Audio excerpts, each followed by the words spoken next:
So, thanks. Autonomous driving, it's a subject that sometimes stirs up feelings.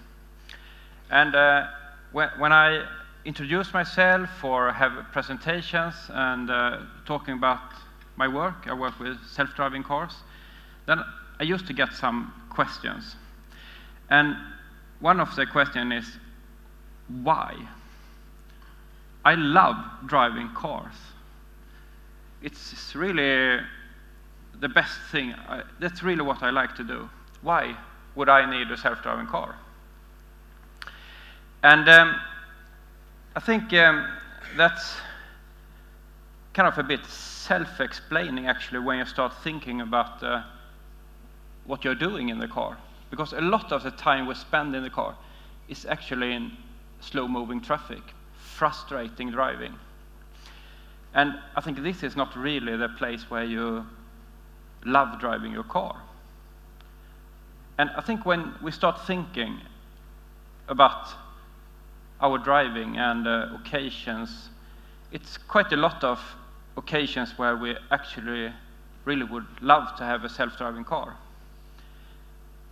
Sometimes it's frustrating driving, sometimes we have a lot of things on our minds. We have to maybe finish a work, we are getting late, checking the mailbox.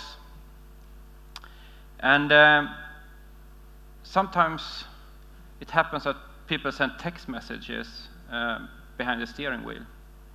Of course, no one here do it, but we know from statistics that it actually happens sometimes.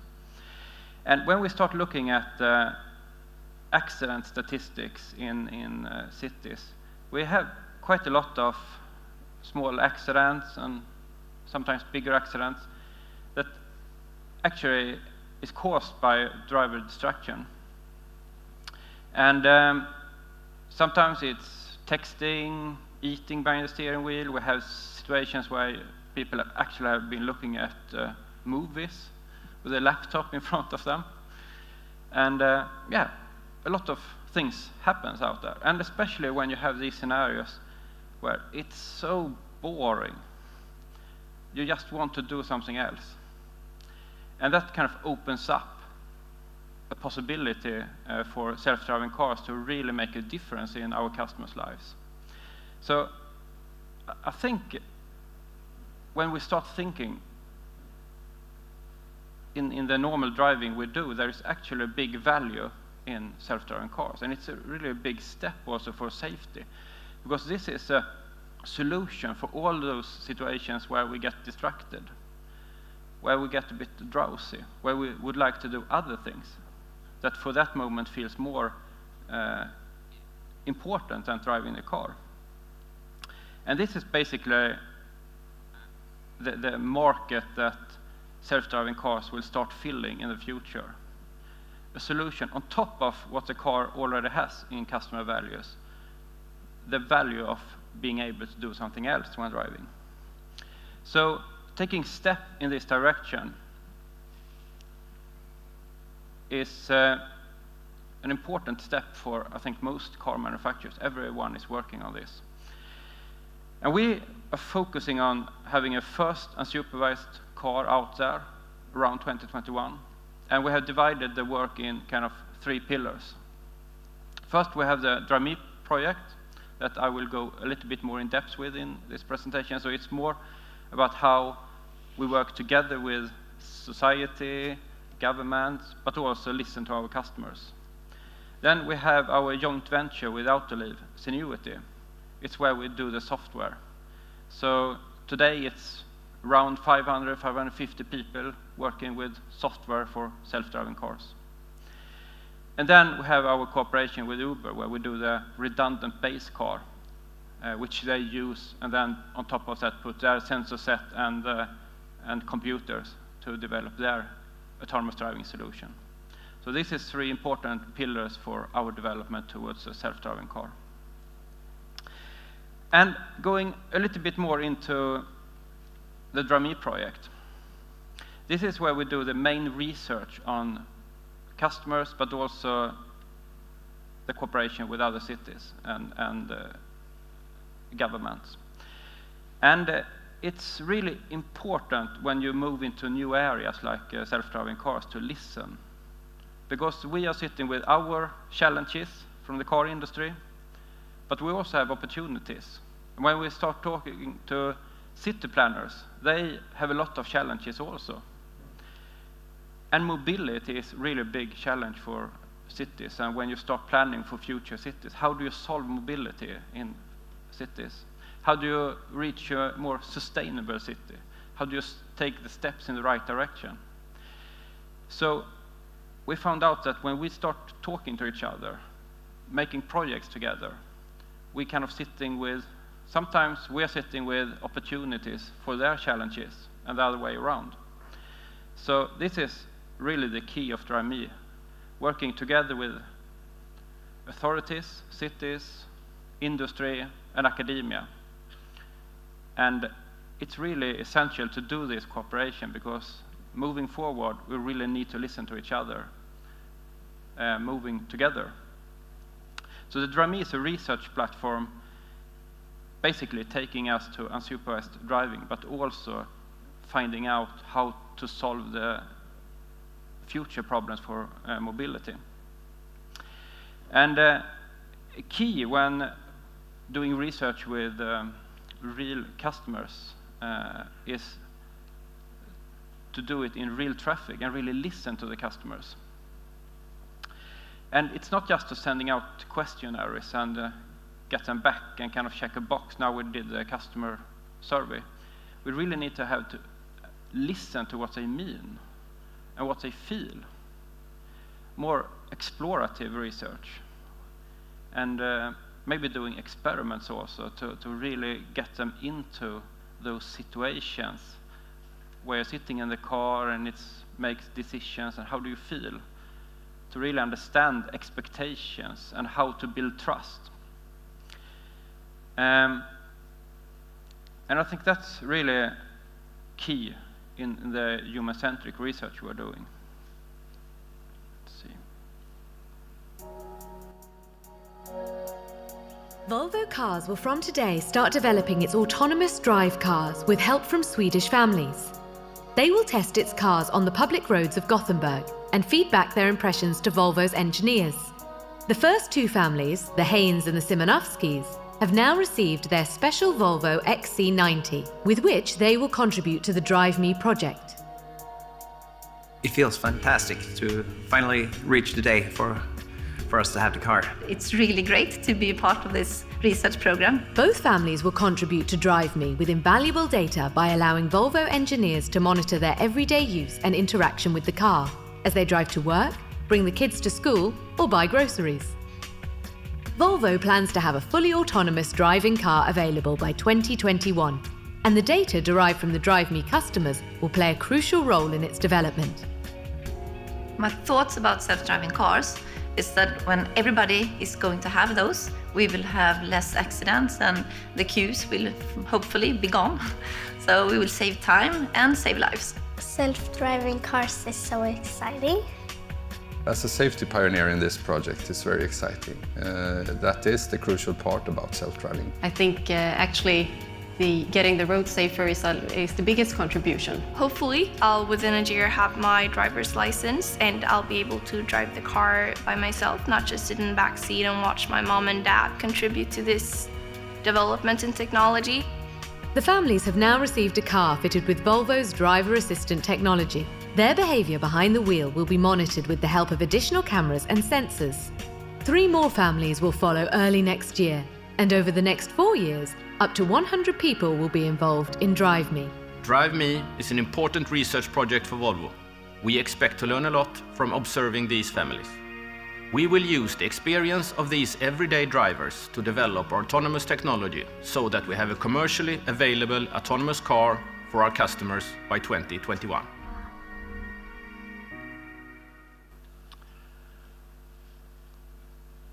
I really love this little girl, Elin.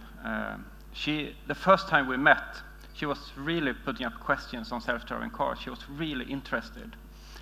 And when we did this video, going home to them and having a dialogue on what they expected, what they wanted to do, she really wanted to contribute and deliver a perfect line. So it's really engaged people, small kids to grown-up and old people. Everyone sees possibilities in autonomous driving when they start thinking about what it could mean in their lives.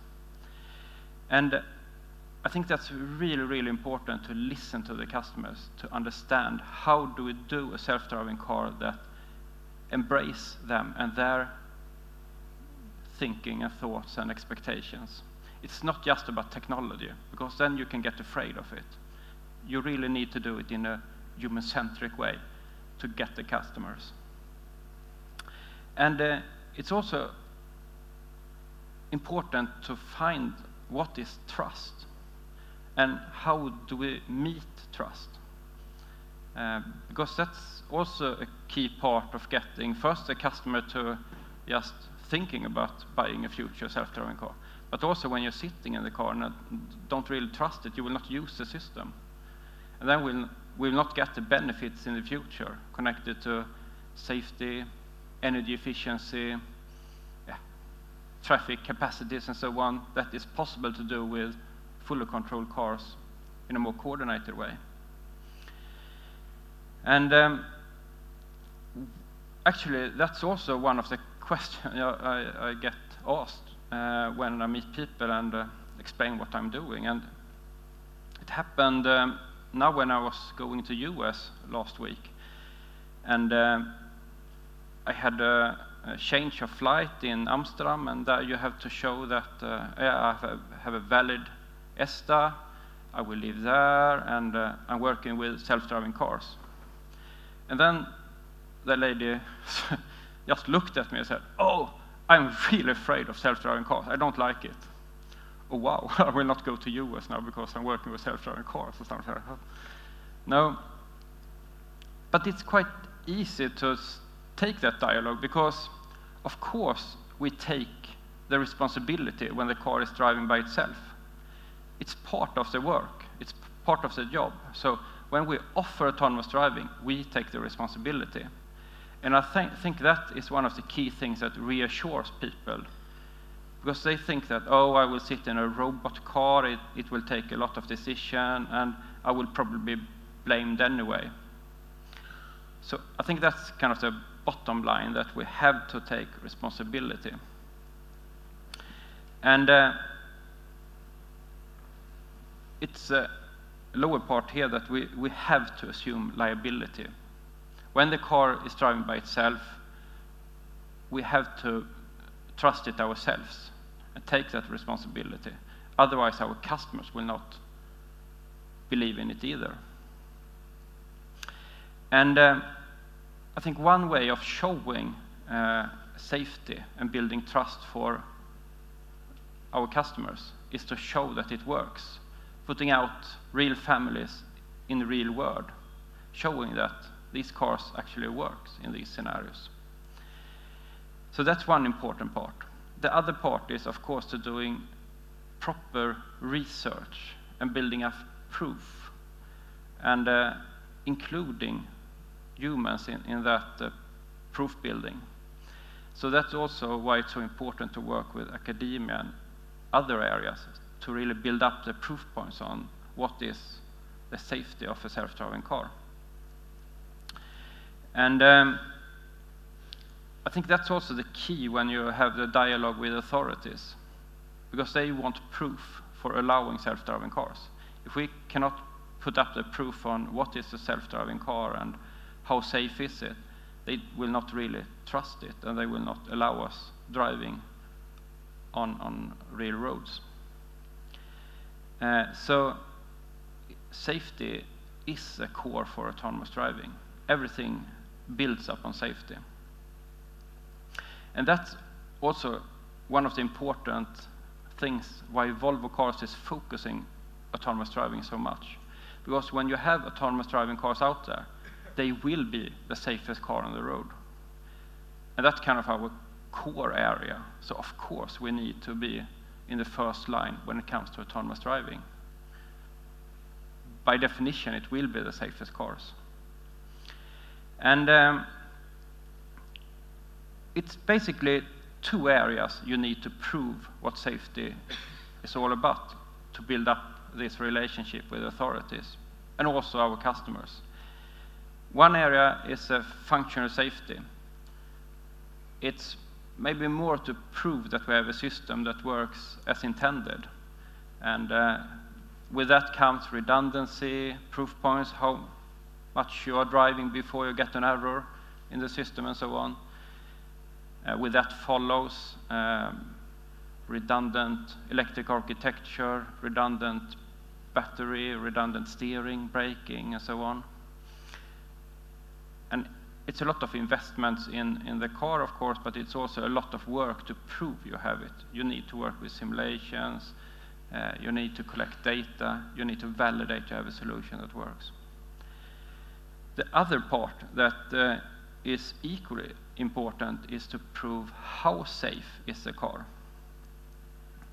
And I think this is the model we are working with to prove safety, to prove traffic safety. So it's kind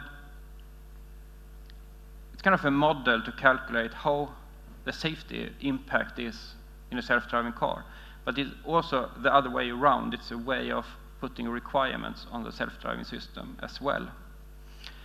So just going through it, we have the first part, and it's about the operational design domain. So when you do a self-driving car, you really need to know this is the scenarios the car has to operate in. You kind of select what kind of roads, maybe urban highways. Maybe you do allow some merging, you can maybe change lane, but we cannot handle intersections to start with. And maybe it's difficult to handle snow, dense fog, heavy rain, things like that. So we really have to build up what is the operational design domain where we start offering autonomous driving and secure that you have control of the boundaries. And building up that secure way of handling boundaries also makes it possible to grow the functionality over time. So there we have this cloud-based functionality where the car asks for permission to go into autonomous driving when the driver asks for handing over, delegating responsibility to the car. So after having defined where to offer autonomous driving in a safe way, we can also start defining the typical conflict situation on those roads. And here we use accident statistics we built up over the years. And also we start collecting from other countries statistics from accidents and the cars we have out on the market already. Basically you end up in what kind of accidents is likely to happen on these kind of roads. And since we see that one of the first areas to implement autonomous driving is on the urban highways, that's where you usually get stuck in slow-moving traffic on your commute. Here we have typically small accidents, queue-based accidents, but we also have some animal accidents, you have some lane change accidents, but one of the most severe accidents is actually pedestrians. And on these roads, pedestrian is not allowed. But up to, I think it was like 30% of the fatalities on these kind of roads is pedestrians. And there you need the data to get to that conclusion, because since it's not allowed, where do the pedestrian come from? Sometimes it's a car that just got a flat tire, so you have people on the road, you can have an accident, then you might be hurt or something like that, you start moving around on the road and then it comes another car. We have some people making a shortcut over the motorway, maybe late Friday night, going home, a bit cold, raining. Of course, I take a shortcut over the highway. And since you don't expect pedestrians, you're not really prepared for it. That's one of the reasons also why we have these accidents. So it's important to handle these accidents in a safe way, because this is what we need to solve with the self-driving cars. So understanding the conflict situation is key to solving them. So we need to implement new precautionary ways. So if we, for example, see a standing still car on the side of the road, we have to build up some margin if someone is stepping out behind it. Because the car might have a flat tire, it might be a problem with it, then there might be someone around it trying to fix the problem, and then when you come with your car, that person might take a step just out in front of your car. So either we brake a little bit, or we change lane. If it's not possible to change lane, we maybe increase the distance going closer to the lane. And this is something you can do on kind of a highway, because it's not often you end up in these scenarios. When going into city centers, you need to work with other methods also, but precautionary is important when handling self-driving cars and how to manage conflicts.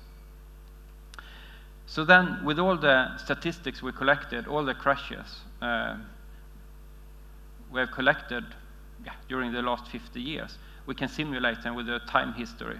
So we start roughly 25 seconds before the crash, and then we can replay all the crashes our cars have made that we have studied. So with thousands of crashes, we can start do evaluation of how would our self-driving car perform in this situation. And then we can change the software in the self-driving cars to reach good figures. So how many accidents could we take away? Is there accidents that we at least mitigate? Or is it some accidents that we can't really handle yet? So this is a tool that is important moving forward in a safe way. Then the next step is, of course, to understand if we have new scenarios happening. Misuse, handover issues, who is driving, seating positions. If you let the car drive, maybe you start reading a book or something else, you lean back, you get different seating position. And if there is a car coming from behind crashing into you, the safety system doesn't really work in the way it normally does. So it's a lot of those things that we have to consider for a self-driving car. Then we need to do a field test to see how real people perform in the car, what they do in the car, if we have missed something. After that, we can get the first safety indicators, kind of how much safer is our self-driving car compared to normally driven cars. And I think at this stage we start getting quite good understanding on where we are and moving forward. Maybe doing another loop of verification to prove the safety. But in the end, we can go to authorities and prove this is all the accidents that have happened on these kind of roads, collected from tens of thousands of crashes. And in these crashes, our car performed like this. It's like a proof-based, fact-based way of working, and it's more accurate to prove how safe our solution is. And in the same way, we need to work with functional safety to prove that our system is designed and capable of handling the responsibility. So, just to sum up a little bit, I think autonomous driving is really important for the future. And when we listen to customer, it solves a lot of scenarios where they really would like to do something else in the car. Driving is not a primary task in those occasions. They want to do something else. So it's really a market opportunity for private customers. And trust is key to move forward. And if we can prove we have a solution that works, then we can also open up the market. So I think focus on safety and trust is really the way forward. And I think that's really our main objectives with self-driving cars when we move forward. Thank you.